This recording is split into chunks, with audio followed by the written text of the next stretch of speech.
우리 하나님의 말씀은 열왕기하 6장 24절에서 25절, 또 7장 1절에서 10절 말씀. 먼저 열왕기하 6장 24절에서 25절 말씀, 또 7장 1절에서 10절 말씀. 우리 이렇게 같이 먼저 6장 24절에서 25절 우리 한 목소리로 같이 함께 먼저 읽겠습니다. 시작. 이후에 아람 왕 베나닷이 그의 온 군대를 모아 올라와서 사마리아를 에워싸니 아람 사람이 사마리아를 에워싸므로 성중이 크게 줄여서 나귀 머리 하나에 80세겔이요 비둘기 똥 4분의 1 값에 5세겔이라 하니. 그리고 우리 7장 1절에서 10절 말씀 같이 읽겠습니다. 시작. 엘리사가 이르되 여호와의 말씀을 들을지어다.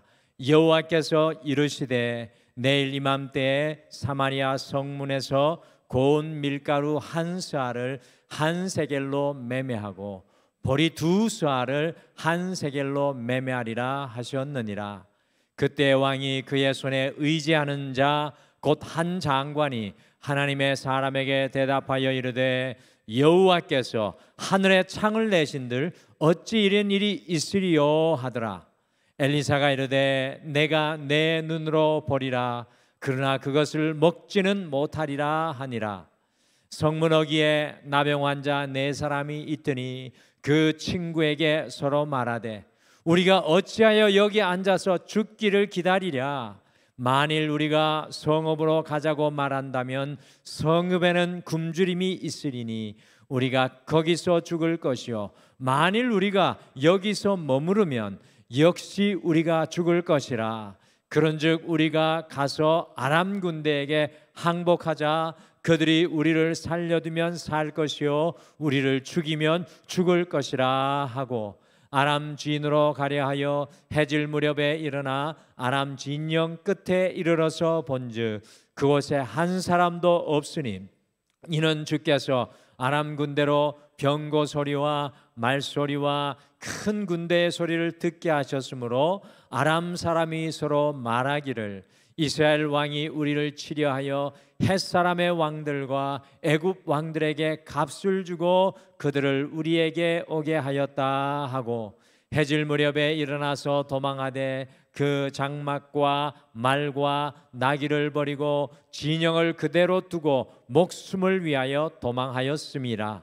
그 나병 환자들이 진영 끝에 이르자 한 장막에 들어가서 먹고 마시고 거기서 은과 금과 의복을 가지고 가서 감추고 다시 와서 다른 장막에 들어가 거기서도 가지고 가서 감추니라. 나병 환자들이 그 친구에게 서로 말하되 우리가 이렇게 해서는 아니 되겠도다. 오늘은 아름다운 소식이 있는 날이거늘 우리가 침묵하고 있도다. 만일 밝은 아침까지 기다리면 벌이 우리에게 미칠지니 이제 떠나 왕궁에 가서 알리자 하고 가서 성읍 문지기를 불러 그들에게 말하여 이르되 우리가 아람진에 이르러서 보니 거기에 한 사람도 없고 사람의 소리도 없고 오직 말과 나귀만 매여 있고 장막들이 그대로 있더이다 하는지라. 아멘. 어떻게 추석 명절을 잘 보내셨습니까? 참 다른 때와 비교해서 참 긴 명절이었는데 저도 이렇게 부모님을 만나 뵙고 이렇게 돌아오면서 그런 생각했습니다. 철이 없을 때 참 우리 부모님은 좀 왜 그러실까? 또 어떨 때는 아주 어릴 때는 우리 부모님이 부끄럽다는 생각도 해본 적이 있었던 것 같아요. 그런데 이번에 이렇게 부모님을 만나면서 참 좋았습니다. 좋았던 이유는 이분들이 나의 육신의 고향이구나라는 그런 생각을 하면서 이분들에게 앞에 서야 나의 존재에 근원과 이유가 있겠구나라고 생각하면서 너무 좋았는데 많이 놀라는 것은 참 아버지하고 저하고 생긴 것도 닮았고 하는 행동도 닮았고 그런 것을 발견하면서 깜짝 놀랐습니다. 우리 부모님, 우리 인생에 어떻게 보면 육신의 고향인 부모님은 연약하고 우리가 볼 때 때로는 이렇게 자랑할 만한 것도 없고 흠도 없지만 우리 영원한 고향이 있지 않습니까? 우리가 뿌리 내려야 할 고향, 우리 예수 그리스도, 그분은 자랑할 만하고 우리의 인생에 이를 요동치 않게 하는 하나님의 은혜인 줄 믿습니다. 이 추석 마지막 날 우리의 진정한 인생의 뿌리인 예수 그리스도를 다시 가슴에 품는 여러분들이 되시기를 간절히 축복합니다. 우리 그래서 앞뒤 좌우분들에게 주님께 깊이 뿌리 내리시길 바랍니다. 축복하면서 하시죠. 주님께 깊이 뿌리 내리시기를 바랍니다. 아멘. 우리 인생의 마지막 호흡이 닿는 순간까지 우리의 마지막 과제는 내가 얼마만큼 주님께 뿌리를 내리느냐, 얼마만큼 그분께 깊이 가까이 가느냐라는 그것이 우리의 소원이 되어야 될 줄 믿습니다. 지금도 제 기억에 남아 있는 것이 이 초등학교 다닐 때 선생님께서 이 과학 시간에 발견과 발명에 대해 아주 진지하게 가르쳐 주셨습니다. 발견과 발명. 우리가 모두 다 열심히 그것을 아마 배우셨을 겁니다. 근데 많은 분들이 발견하다, 영어로 discover라는 단어인데 그 발견하다라는 말과 영어로 invent, 이 발명하다라는 단어, 이거를 혼용하여 사용하는 경우가 많습니다. 이 단순히 한 글자 차이밖에 되지는 않지만 사실 그 뜻에는 많은 차이가 있습니다. 과학자들의 우연한 발견에서 인류의 삶에 큰 영향을 미치는 훌륭한 발명이 연결되어 나오는 경우가 많습니다. 이 발견은요, 세상에 알려져 있지 않지만 이전부터 이미 존재해 있던 것을 찾아내는 것을 말합니다. 예를 들어서 이제 배 기술이 발전돼서 대항해 시대에 이 아메리카 대륙을 찾아내거나 가시광선 외에 자외선이나 적외선을 찾아내는 것이 바로 발견이라고 말할 수가 있겠습니다. 그래서 영어로 발견하다라는 단어 discover인데요. 이 단어는 cover, 이 덮다라는 단어와 dis, 없애다라는 단어가 합쳐져서 덮은 것을 없애고 곧 발견하다, 알아내다, 발굴하다는 그런 뜻을 가지고 있습니다. 이와 반대로 invent, 이 발명하다, 발명이라는 말은 자연 법칙이나 과학적 지식 등을 이용해 가지고요, 아직까지 없었던 기술이나 물건, 방법 등을 새롭게 만들어낸다는 뜻으로, 여러분들 잘 아시듯이 에디슨이 이전까지 없었던 전구를 발명하는 것이 바로 그 예가 되겠습니다. 그렇다면 우리의 영적인 삶에서, 우리가 주님께 뿌리 내리는 삶에서 중요한 것이 무엇이겠습니까? 우리와 하나님과의 관계에서 사용되어야 할 단어는 발견일까요? 아니면 발명일까요? Discover or invent. 발견일까요? 아니면 발명일까요? 하나님과의 관계에서. 그렇습니다. 우리 주님과의 영적인 관계에서 중요한 것은 바로 날마다 discover, 발견하는 것이 중요합니다. 우리의 삶 속에 숨어있는 살아계신 하나님을 발견하고요, 알지 못하고 깨닫지 못하던 감사의 조건을, 우리가 지금 감사 노트 쓰고 있는데 그 감사 노트를 발견하고, 여러분들 감사 노트 하고 계시죠? 저는 오늘까지 66번째인가요? 이 감사 노트를 계속 쓰고 있는데 너무 좋습니다. 하나님께서 새롭게 보여주시는 삶의 길을 발견하고 하나님의 뜻과 비전과 사명을 발견하는 것, 이 모든 것들이 발견하는 것과 연관이 되어 있습니다.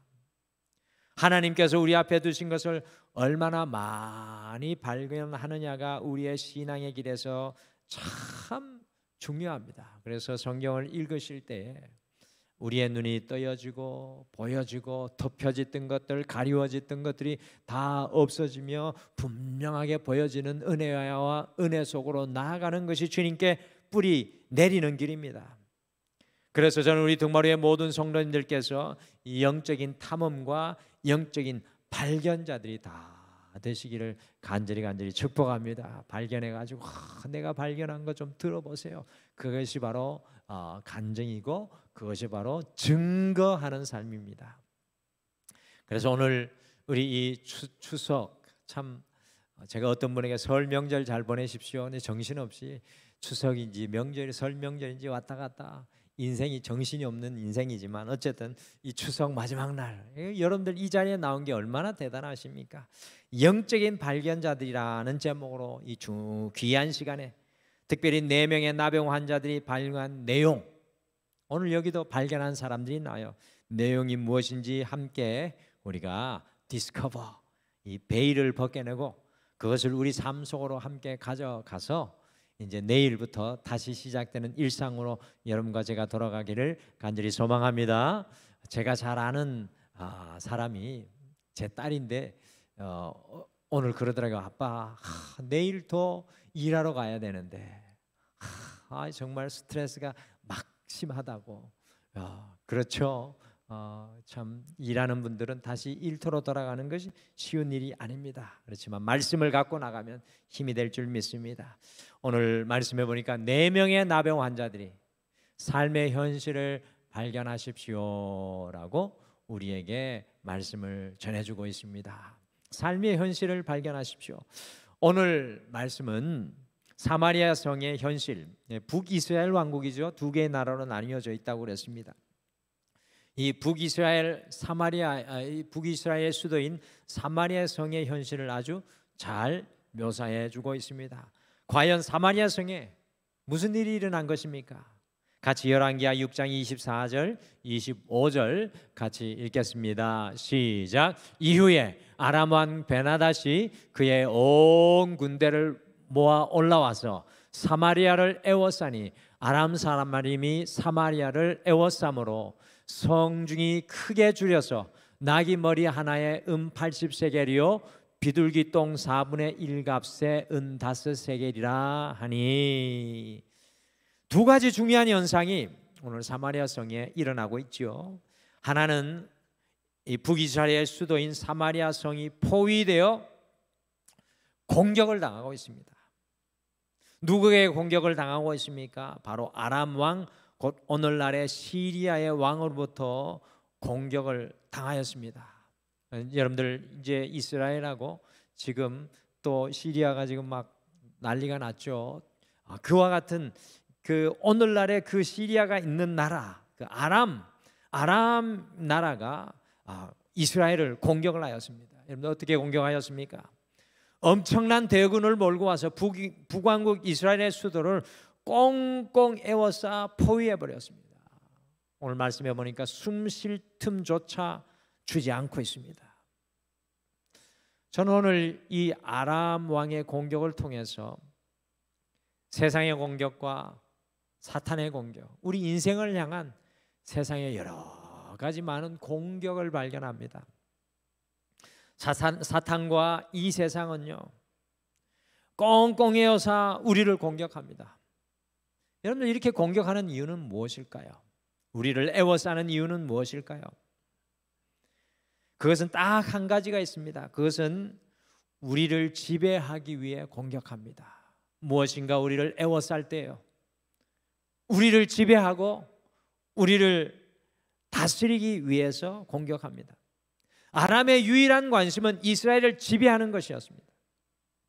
이것과 마찬가지로 우리의 인생을 꽁꽁 에워싸는 것은 무엇인가 우리를 지배하고 영향력을 통해서 우리를 움직이려는 것입니다.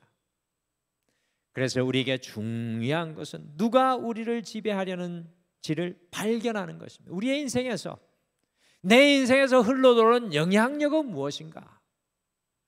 그 영향력을 발견하는 것이 참 참 중요한 것입니다. 여러분들, 여러분의 인생의 영향력은 과연 무엇입니까? 한번 오늘 이 예배를 통해 깊이 돌아봐야 됩니다. 여러분들, 우리가 살아가는 이 세상은 성경에 의하면 보이지 않는 영적인 힘의 이 지배하에 놓여 있습니다. 그 포위망을 넘어설 수가 없습니다. 저는 이것을 오늘날 이 시대를 바라보면 더욱더 깨닫게 됩니다. 여러분들, 이 시대가 바른 길로 갈 수가 없습니다. 무언가 보이지 않는 영적인 세력 하에 놓여 있는 것을 발견합니다. 두 번째로, 아람이 사마리아 성을 꽁꽁 에워싸니 어떤 현상이 일어나고 있습니까? 사마리아 성 안에 25절에 보시면 나귀 머리 하나에 80세겔이 되었습니다. 나귀 머리, 우리 돼지 머리 누른 것처럼 아마 여기도 나귀 머리를 먹는데 참 어쨌든 이해가 안 가는데, 그 머리 하나에 80세겔이 되었습니다. 이 80세겔은요 건강한 노동자의 거의 1년치 샐러리에 해당하는 가치입니다. 여러분들, 그러니까 이 사마리아 성에 이 지금 위기가 얼만큼 큰가라는 걸 보여줍니다. 평범한 나귀 머리 하나가 이렇게 비싸니 어디 가서 음식을 구할 수 있겠습니까? 그리고 비둘기똥 4분의 1이 5세겔이라고 하였는데, 5세겔이 일반 노동자 4일에 해당하는 품삯이니 일반 노동자 20일에 해당하는 돈이 비둘기똥입니다. 이 비둘기똥은 우리가 아는 비둘기똥이 아닐 것 같습니다. 아마도 여물지 않은 콩과 같이 영양가가 거의 없는 음식물 찌꺼기가 아닐까 추정합니다. 이것이 건강한 노동자의 20일의 품삯이니 사마리아의 굶주림이 여러분들 상상이나 가십니까? 얼마나 굶주려 있는지. 더욱 놀라운 것은 아람의 군대가 오랜 동안 꽁꽁 포기하여서 아사 직전까지 가게 되었을 때, 열왕기하 6장 26절에서 30절에 보시면 자식을 잡아먹는 천인공노할 일이 북왕국 이스라엘의 수도 사마리아 성에서 벌어지고 있는 것을 우리가 발견하게 됩니다. 이것은 굶주림의 그 강도를 말로 설명할 필요가 없는 대목이지 않겠습니까? 사마리아 성의 이 굶주림의 모습을 통해 저는 오늘날의 세상의 굶주림의 모습을 발견하게 됩니다. 굶주려 있습니다. 우리나라는 굶주림과 거리가 멀지만 사실 이제 우리나라도, 제가 미국에 갔다면 깜짝 놀란 거는 음식을 3분의 1만 먹고 3분의 2는 버리는 것을 발견했어요. 여러분, 잘 사는 나라일수록 음식을 많이 버려요. 영국도 무지하게 사가지고 냉장고에 들어있는 음식 우리는 아까워서 계속 쌓아두다가 어떻게 힘든 일이 오지만 영국 사람들 음식 딱 유통기한 되면 딱 버립니다. 미국은 뭐 말할 것도 없습니다. 3분의 1만 먹고 3분의 2는 다 버려요. 우리나라도 정말 보면 굶주림과 거리가 멀지만 이 지구촌의 3분의 1은 아직도 심각한 굶주림으로 고통받고 있습니다. 여러분, 그러나 이 세상에서 가장 큰 문제는 바로 영적인 굶주림의 문제입니다. 오늘 이 시대, 우리가 살아가는 이 시대는 영적인 굶주림이 문제입니다.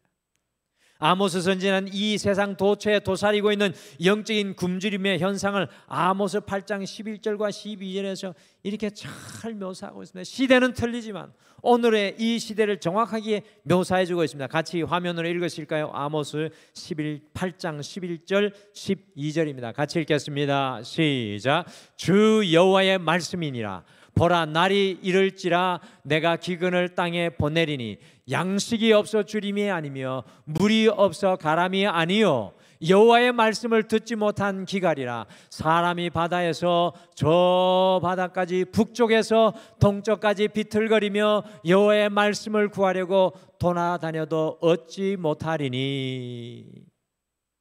오늘날의 시대를 여러분들 돌아보십시오.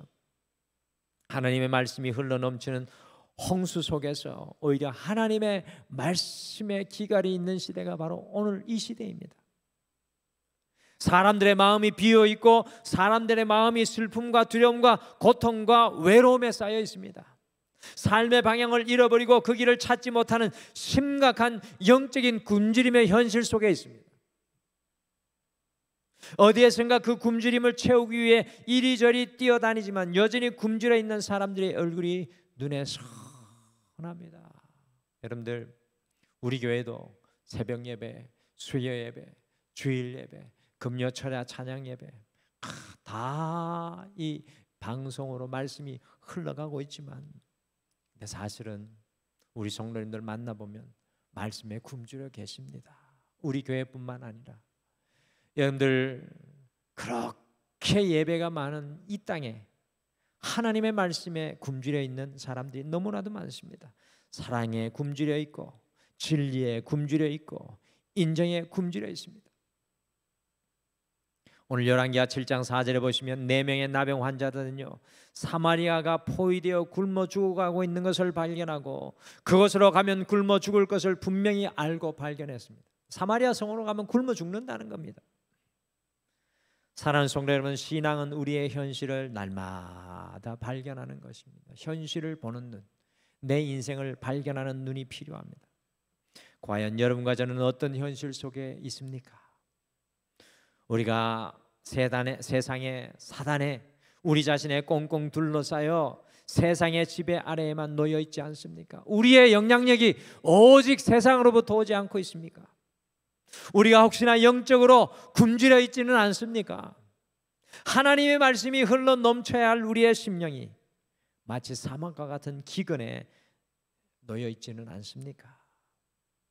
우리 자신의 영적인 상태를 발견하는 것이 참으로 중요합니다. 이 추석 마지막 날 이것보다 더 긴급한 발견은 없습니다. 여러분의 영적인 현실을 발견했으면 좋겠습니다. 그래서 오늘 4명의 발명자들이 여러분과 저에게 도전합니다. 삶의 현실을 발견하십시오. 오늘 주님 앞에 오늘 이 예배를 드리며 주님, 나의 영적인 현실을 발견하게 하옵소서라고 함께 기도하겠습니다. 오늘도 말씀해 보니까 4명의 나병 환자들이요, 하나님의 은혜를 발견하십시오. 하나님의 은혜를 발견하십시오. 이게 그냥 지나가는 말이 아니라 이들은 목숨 걸고 발견한 사실입니다. 하나님의 은혜를 발견하십시오. 열왕기하 7장 3절에 기가 막힌 말이 있습니다. 같이 읽겠습니다. 오늘 이 시대에 우리의 고백이 되어야 되지 않을까요? 같이 열왕기하 7장 3절 같이 읽겠습니다. 시작. 성문어기에 4사람이 있더니 그 친구에게 서로 말하되 우리가 어찌하여 여기 앉아서 죽기를 기다리랴? 저는 이 말씀을 보면서 이 4사람의 고백이 너무 참 제 마음에 와닿습니다. 어떤 분이 그런 말씀을 하셨어요. 아무것도 하지 않으면 아무것도 일어나지 않는다. 사마리아 성 사람들은 굶어 죽어가는 현실 속에 아무것도 하지 않는 모습을 봅니다. 사마리아 성 사람들요, 아무것도 안 해요. 자녀가 굶어 죽을 때까지 기다렸다가 그걸 삶아 먹잖아요.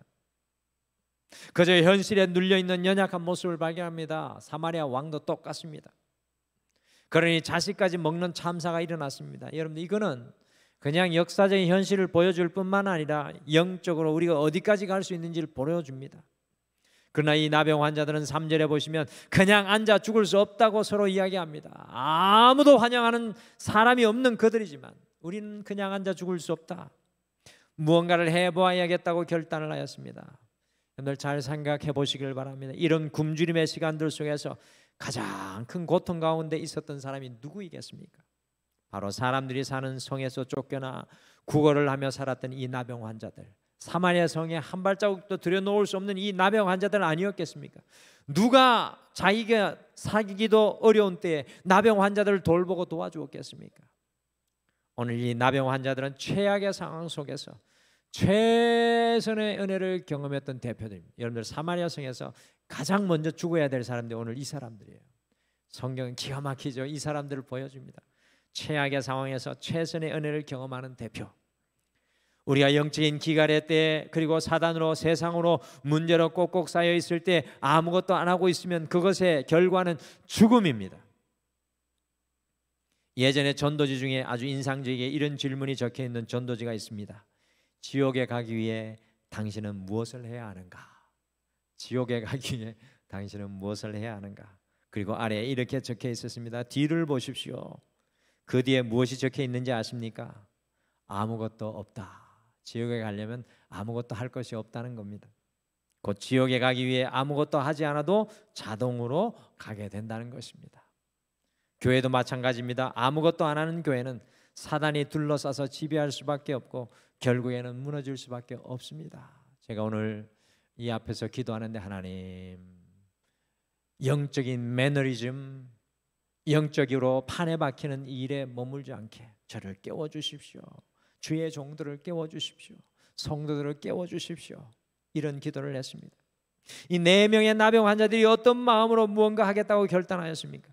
같이 열왕기하 7장 4절 말씀 함께 읽겠습니다. 시작. 만일 우리가 성읍으로 가고자 말한다면 성읍에는 굶주림이 있으니 우리가 거기서 죽을 것이요, 만일 우리가 여기서 머무르면 역시 우리가 죽을 것이라. 그런즉 우리가 가서 아람 군대에 항복하자. 그들이 우리를 살려두면 살 것이요 우리를 죽이면 죽을 것이라 하고. 여러분들, 이런 단호함이, 어차피 죽을 건데 이런 단호함의 모습이 정말 이 내러티브로 잘 표현되는 것 같습니다. 포위되어 있는 사마리아 성으로 가도 죽을 것이고 지금 이 자리에 있어도 죽을 것이며 살 길은 아람 군대에 가서 항복하시니 항복하자는 겁니다. 그들이 죽이면 죽을 것이라 결단을 하고 갑니다.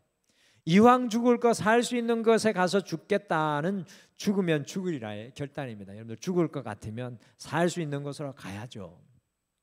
아니죠. 죽을 것 같으면 그래도 실마리가 있는, 살 수 있는 곳에 가서 죽으면 어쩔 수 없고, 그런 이야기입니다.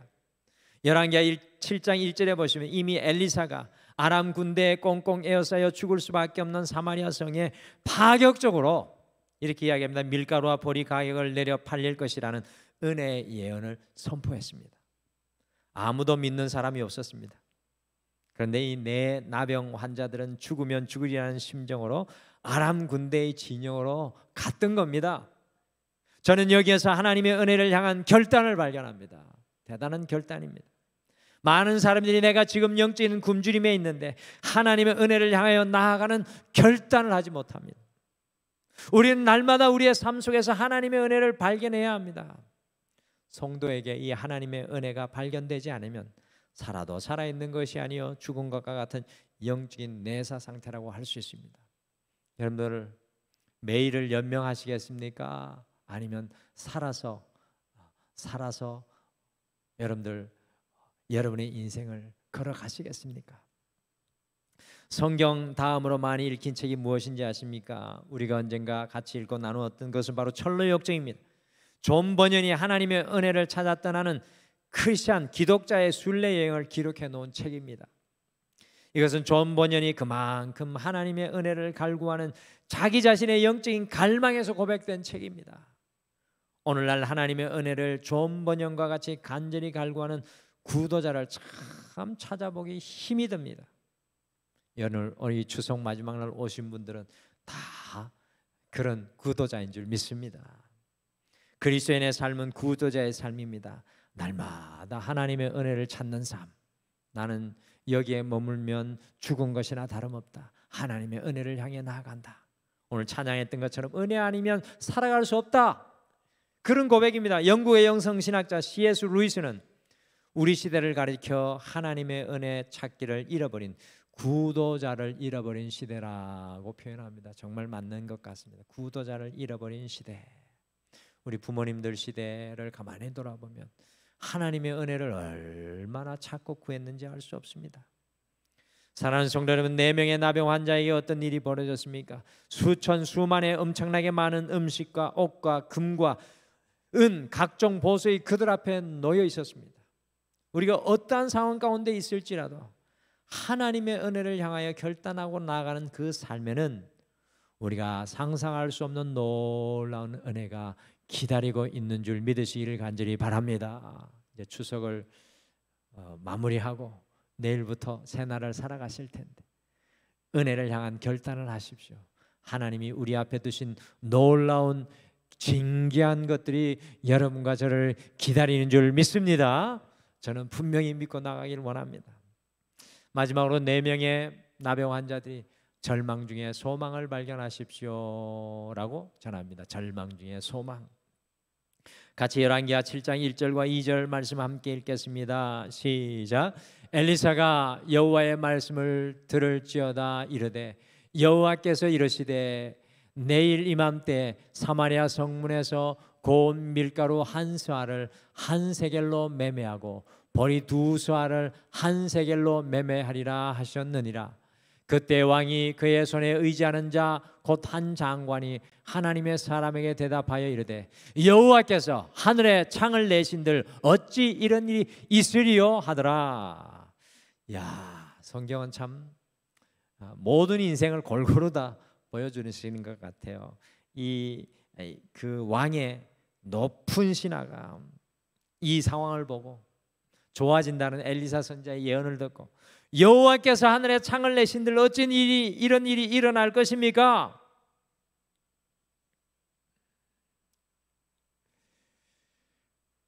그런데 엘리사가 그 뒤에 이야기하죠. 그거 안 읽었네요. 내가 내 눈으로 보리라 그러나 그것을 먹지는 못하리라. 이렇게 이 장관에게 이야기합니다. 여러분들, 사마리아의 심각한 기근 중에 엘리사 선지자는 하나님의 소망의 말씀을 선포해 줍니다. 밀가루와 보리가 정상의 가격으로 돌아가리라. 7.3리터 되는 밀가루, 14.6kg 되는 한 사가 7.3리터예요. 이게 한 세겔로 돌아가리라. 정상의 가격으로. 이 이야기를 들은 이스라엘 왕이 신뢰하고 의지하는 왕의 장관이 이야기합니다. 일반 보통 사람이 이야기죠. 우리의 이야기입니다. 이 사람이 이렇게 이야기합니다. 여호와께서 하늘에 창을 내신들 어찌 이런 일이 있으리요. 우리는 믿는다고 하지만 이런 마음의 자세를 가질 때가 많습니다.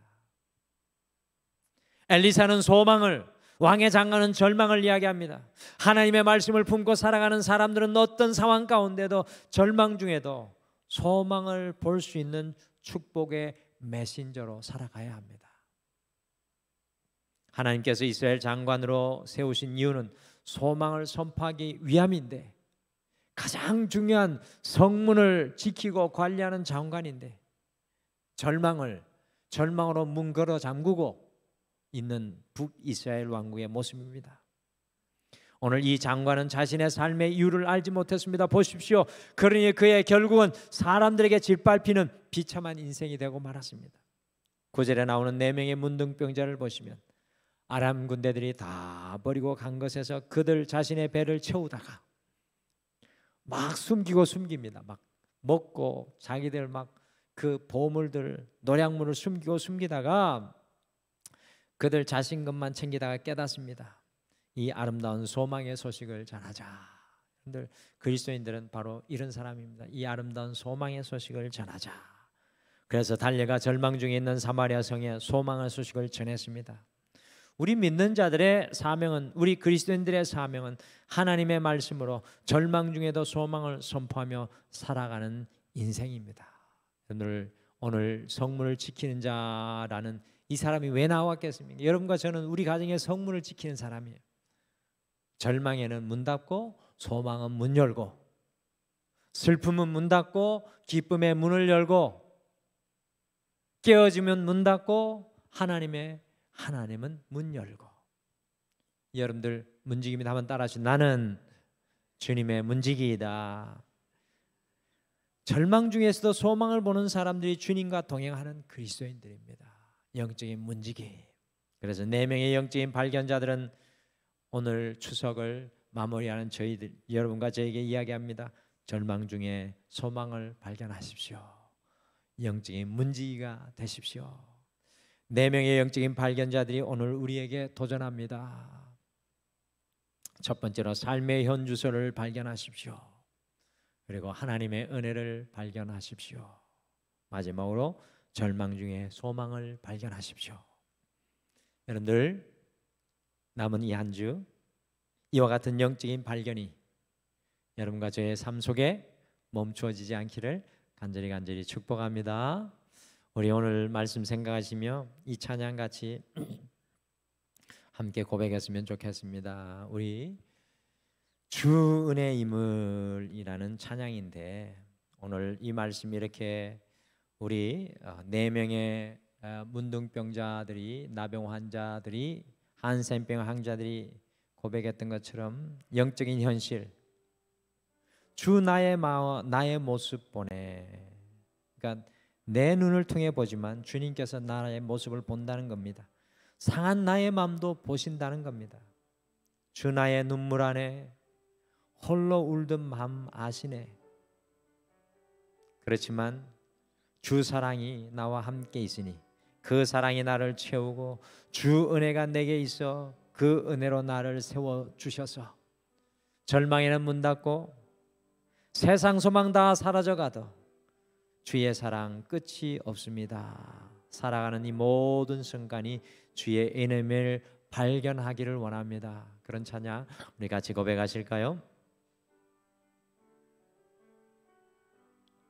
주 나의 모습 보내, 주 나의 모습 보내. 상한 나의 맘, 상한 나의 맘 보시네. 주 나의 눈물 안에 홀로 울던 맘 아시네. 주 사랑 내게 있네. 주 사랑 내게 있네. 그 사랑이 날 채우네. 주 은혜 내게 있네. 그 은혜로 날 세우네. 세상 소망 다 사라져가도 주의 사랑은 끝이 없으니 살아가는 이 모든 순간이 주의 힘을 나는 믿네. 다시 한번 고백할까요? 주 나의 모습 보내, 주 나의 모습 보내. 상한 나의 맘 보시네. 주 나의 눈물 안에 홀로 울던 맘 아시네. 주 사랑 내게 있네. 주 사랑 내게 있네. 그 사랑이 날 채우네. 주네, 주 은혜 내게 있네. 그 은혜로 날 세우네. 아멘. 세상 소망 다 사라져가도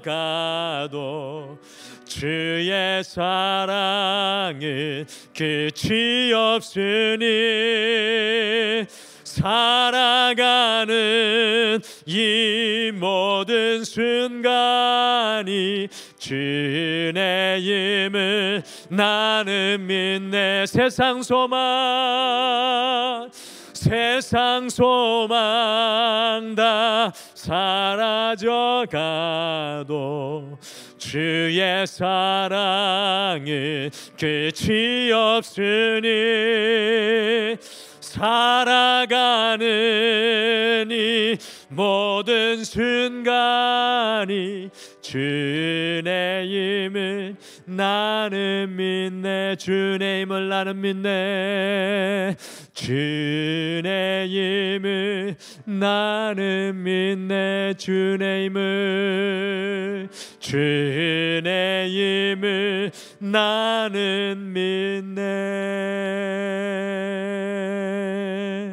우리 시간 오늘 말씀 생각하시며 잠깐 하나님 앞에 고백하실까요? 주님, 나의 닫힌 눈을 열어주셔서 지금 내가 서 있는 자리, 나의 삶의 현실과 상황을 온전히 발견하며 바라볼 수 있도록 나의 눈을 열어 주시옵소서. 그리하여 하나님의 은혜를 구하고 찾는 영적인 구도자의 자리에 있게 하여 주시고, 나를 세워주신 영적인 문지기로 절망 중에 있는 그 상황에 문을 닫고 하나님의 소망을 향하여 문을 여는 주의 종이 되게 도와주시옵소서. 오늘 말씀 생각하시며 잠깐 고백하며 기도하겠습니다.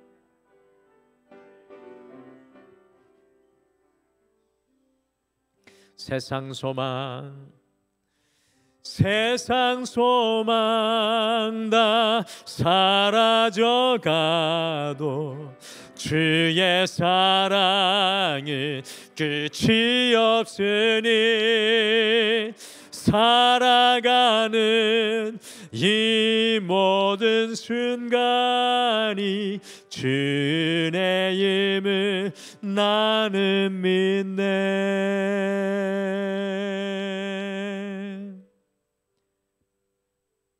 지금은 우리 주 예수 그리스도의 은혜와 우리 하나님 아버지의 극진하신 사랑하심과 성령님의 함께하심과 위로하심과 동행하심이 날마다 영의 눈을 뜨며 영적인 발견자로 살아가기를 소망하는 사랑하는 모든 성도님들의 삶 위에 영원토록 함께하시기를 간절히 축원하옵나이다. 아멘.